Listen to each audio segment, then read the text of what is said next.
Bhadeshwar पौरसभा ward number 11 के सभी सम्मानित जनता जनार्दन भैया चाचा सब लोग से विनती है, आग्रह है, इस बार इस चुनाव में अच्छे को चुनिए, सच्चे को चुनिए, ईमानदार को चुनिए, अपने कासिम भाई को चुनिए जिनका चुनाव चिन्ह हंसुआ हथौड़ी तारा छाप है। कासिम भैया ने ऐसा पहचान लाए हैं, कासिम भैया ने ऐसा पहचान लाए हैं, हंसुआ हथौड़ी तारा निशान लाए हैं, हंसुआ हथौड़ी तारा निशान लाए हैं, पूरे भदेश्वर पौरसभा का शान लाए हैं, पूरे भदेश्वर पौरसभा का शान लाए हैं, हंसुआ हथौड़ी तारा निशान लाए हैं, हंसुआ हथौड़ी तारा निशान लाए हैं।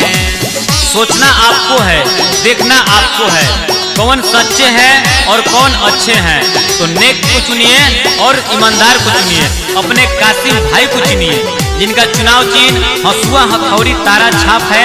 क्रम संख्या 3 पे बटन दबाना है, अब भारी से भारी मत से इनको विजयी बनाना है और अपने 11 नंबर वार्ड का वार्ड कमिश्नर बनाना है। ये न बदलेंगे जैसे बदलते हैं लोग, ये न निकलेंगे जैसे निकलते हैं लोग, ये न बदलेंगे जैसे बदलते हैं लोग, ये न निकलेंगे जैसे निकलते हैं लोग। होगा ऐसा विकास पहचान लाए हैं, होगा ऐसा विकास ये तो शान लाए हैं, अपना हंसुआ हथौड़ी निशान लाए हैं, हंसुआ हथौड़ी तारा निशान लाए हैं।